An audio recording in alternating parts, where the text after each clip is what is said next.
Big Brother, mainstream media, government cover-ups.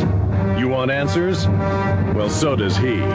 He's Alex Jones on the GCN Radio Network. And now, live from Austin, Texas, Alex Jones.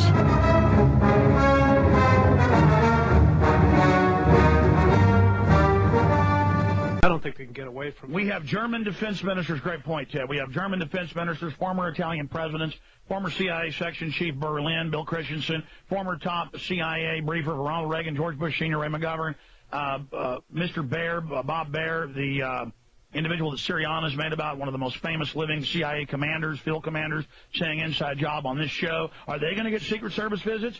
Here's another one. Here is the Miami Herald.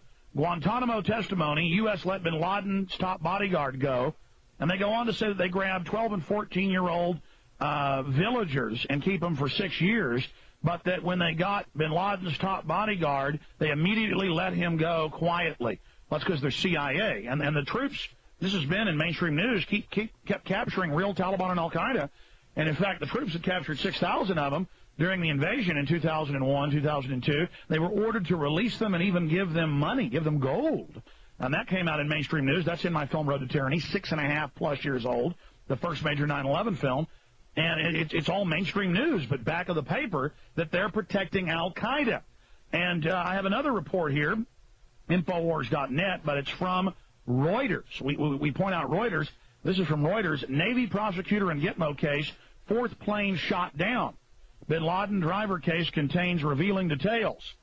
Through the trial, the man dubbed Osama bin Laden's driver, when they released his real protector, CIA protector officer, as primarily functioning as a showpiece for Bush administration war on terror. Some interesting information emerged from the Guantanamo Bay Naval Base yesterday in the form of a direct admission from the U.S. prosecutor that the fourth plane was shot down. The revelation came during assertions from representatives for the prosecution that Salim Hamadin had detailed knowledge of the intended target of the fourth hijacked plane on 9/11.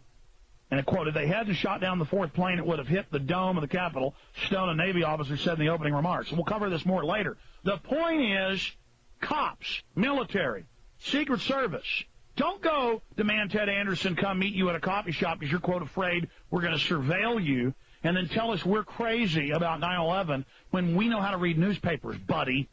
When we know how to interview Norman Mineta. That's what We Are Change went and did, saying, no, Dick Cheney's lying. I was in the bunker with him as the whole hijacking thing started. Cheney tried to lie and say he got there later.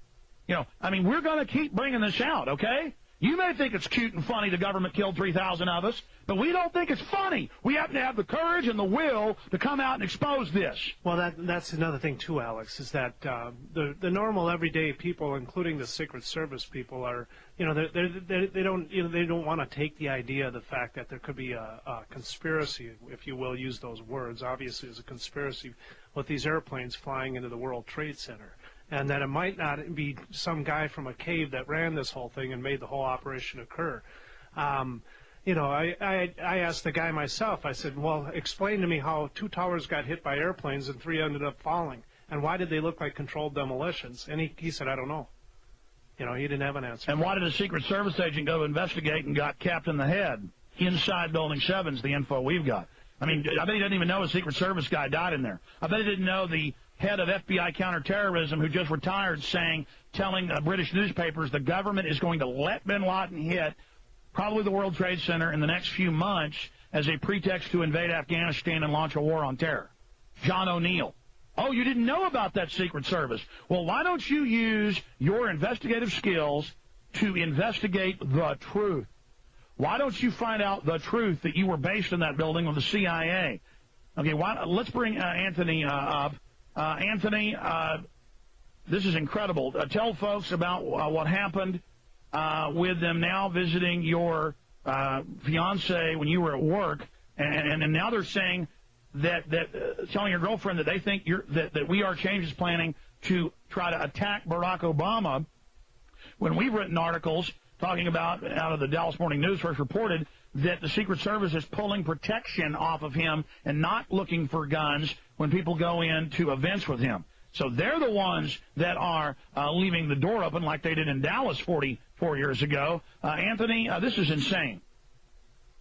Oh, it's really, it's getting sickening to the point where, I mean, that they show up, and if they're, I don't know, if they planned on making sure they showed up when I was gone, but it sure seems that way, and just how they sit there and try to, they try to act like Columbo, like they're playing stupid, but they know something. But I mean, I guess my biggest question, I mean, these guys do take an oath to uphold the Constitution, do they not? I mean, if they're an intelligence agency, and that they can sit there and ask people like Ted and stuff why we would think 9/11 was an inside job and waste all these state resources driving from my house to Genesis to Jamie's house up north in Maple Grove, and just, I mean, I'm sitting here looking at the definition of terrorism by Webster's. It's the systematic use of violence, terror, and intimidation to achieve an end, and that's exactly what I see. I mean, I don't scare very easily, and just what they've been pulling since that McCain event, it's just, like I say, I mean, I just feel like they're running around in the shadows, plotting and planning. Well, they've got to protect the terrorists that carried out the attack. That's the most important thing for the criminals that run our government. And you've got a lot of useful idiots. These guys probably even believe what they're saying and drunk in the Kool-Aid like Hitler's SS, his Secret Service.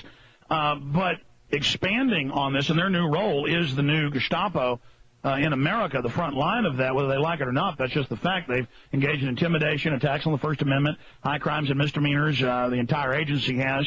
We have their own memos where they are there to stop free speech. They don't want cameras on protesters. Now, to be specific, they kind of forced their way in on your girlfriend and then said, well, let us search your computers. You know, why are you planning to go after Barack Obama? They're trying to put words in her mouth. Tell folks what they were doing.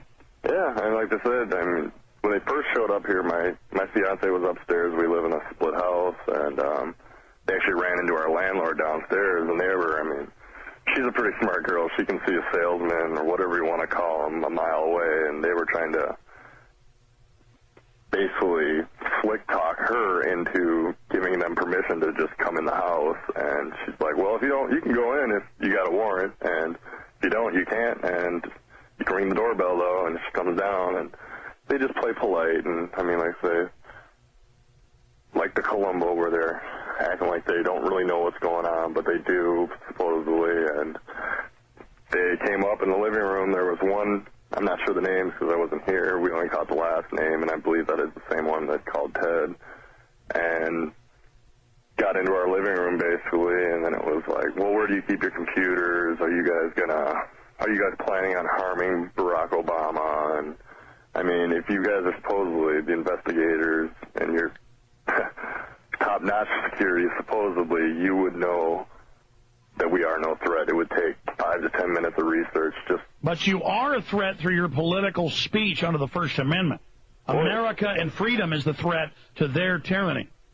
Exactly. We are, I mean, exposing what's going on, and people that are riding around this country and even other countries now protecting. And yeah, I need Kurt Nimmo or Steve Watson or somebody to put an article together. I just saw him again in the news last week with those White House memos to the Secret Service saying, you know, use local police, have them intimidate and violate people's rights, stop them from having their speech, stop them from being able to be in front of news cameras. I mean, it's all about political aim. They know you're no threat, Anthony. Now they're trying to set you up on false documents. Do not talk to them. They will lie and say that you gave false statements to a federal officer, their favorite Byzantine false law of imprisoning people. And from this point on, if they show up at my office, I'm not talking to them. Because, you know, they show up and say, we want the IP address of this person making a threat. I've said, okay, I'll email it to you because, you know, obviously we don't want their own goons on our websites doing that. But from this point on, I'm going to tell them, listen, your comrades are engaging in violations of the First Amendment, serious violations of trying to chill the First Amendment and setups and the rest of it. So just don't come around here and don't violate my rights or I will personally sue you. And you'll probably beat the rap, but you won't beat the ride. Stop violating my First Amendment. Leave me alone. You know, it was enough to be all over Virginia for Bilderberg and to have goon after goon following us. And then you'd see him the next day in a clown mask following you. And we got video of that. And, you know, everywhere, and them coming up to us in the restaurants and say, oh, hi, Alex, I'm a fan. Do you want to attack the State Department with me? And I'm like, come on, Fed. No, we're nonviolent, and you know that. And then it was just giggling and smirking and laughing and Just, you know, we don't deal with narcotics like your bosses do. We don't carry out terror attacks like your bosses do.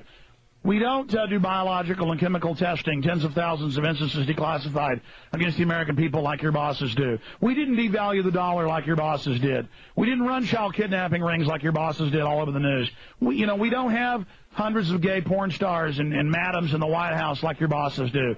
We're just normal people that don't want to be slaves, okay? Let's just get that straight. Well, Anthony, we've got your 6, as they say. And you're not going to give in to this intimidation, are you? You're going to intensify your First Amendment actions? Oh, yeah. Somebody told me the other day, and like I say, it did definitely throw a chill through me, but he said, I mean, by the way they went about this, it's like trying to put out a fire with gasoline. What do you mean they put a chill in you?